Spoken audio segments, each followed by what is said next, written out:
Assalamualaikum warahmatullahi wabarakatuh. Pemirsa, Fir'aun minder, rendah diri kalau dia menyimak, melihat, dan tahu kelakuan dari si Mulkadas atau si Mulkurab. Ya, kenapa kok bisa begitu? Lah, modal ijazah dari pasar pramuka pojok saja, ya, dia bisa kangkangi Konoha. Modal ijazah pramuka saja bisa kangkangi Konoha. Sementara Fir'aun, ya, kalau kita mengingat Fir'aun ini adalah tokoh yang sebetulnya jahatnya bukan main, yang ada di Mesir, melakukan konsolidasi dengan para oligarki, teknisi, dan lain sebagainya. Tetapi begitu dia tenggelam di Laut Merah, itu langsung mati, selesai dia, habis begitu loh. Lah ini enggak, selesai menjadi presiden 2 kali, ya kan? Ya, 10 tahun aman duduk di kursi presiden, masih bisa intervensi penuh lagi. Kabinet Prabowo yang isinya yang namanya kabinet merah putih itu, kalau ditanya menteri-menterinya, berapa jumlah menteri yang tunduk kepada Prabowo dan berapa menteri yang tunduk kepada Jokowi, ya. Dan menteri-menteri itu mungkin saja kalau upacara ya selamat pagi Pak Prabowo, tetapi substansinya ya tunduknya kepada Jokowi. Lebih lagi bisa titip anak karbitan juga. Gerombolan di istana, semena-mena pula main tangkap sana sini. Ini kan parah banget itu. Jadi Fir'aun itu minder dan mungkin juga ngiri. Jangankan Fir'aun, bisa jadi Dajjal juga kalah licik gitu loh. Ini kalau mengikuti logika dari TikToker ini, ya. Dan tampaknya itu tangan pemirsa miliknya Mulkurab. Ya, tangannya itu ya ketika di close up kira-kira 1:1 dengan gedenya tangan manusia, tapi kalau di komputer itu blonyoh semua. Itu kan Mulkurab ya. Ini menurut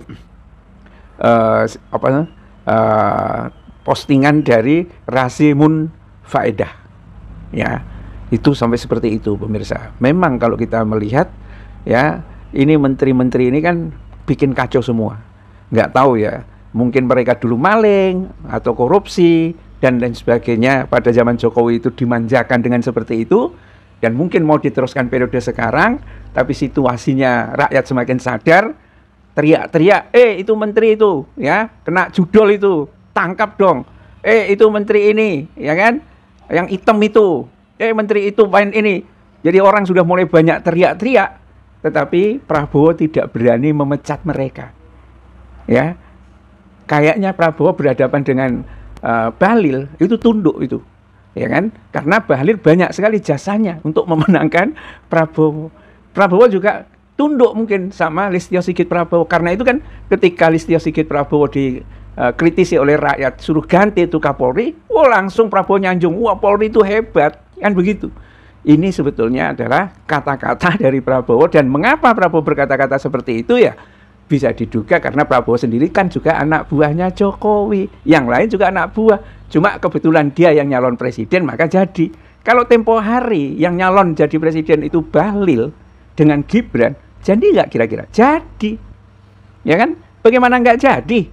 Ya, ketika desa-desa yang ada di luar Jakarta terutama, ya, gelagatnya itu mungkin mau kalah, kepala desanya dipanggilin semua ke Polda, ke pokoknya kantor polisi, dan semua dana desa itu, ya, mungkin karena juga dikorupsi, mungkin juga nggak ngerti administrasi, pembukuan dan lain sebagainya. Ente tidak memenangkan ini pasangan, misalnya kalau yang jadi calon presidennya itu Bahlil, atau mungkin Monyet, ya kan, misalnya Monyet nih jadi calon presiden, nggak berani kepala desa bertaruh supaya 60% dari penduduknya milih itu, walaupun untuk itu dia keluar duit.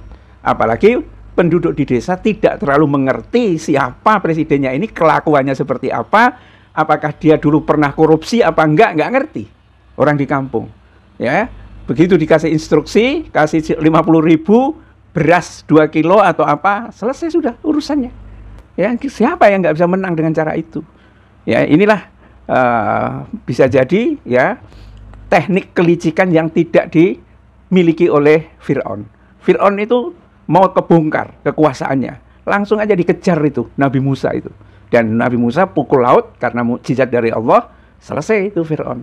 Tetapi Mulkorab atau Mulkudes itu luar biasa kemampuannya, ya kan? Dia sudah nggak jadi apa-apa, bahkan sudah kurapan, kudisen kayak seperti itu, ya. Tetapi menteri-menterinya aman di kabinet Prabowo. Bisa jadi juga Prabowo nanti, wah lebih nyaman, lebih enak menjadi menterinya Jokowi, ya, menjadi anak buahnya Gibran tahun 2029. Semuanya kita tidak tahu, ya. Kalau Indonesia mau hancur-hancuran, mungkin itu yang akan terjadi. Ya terserah saja, ya kan?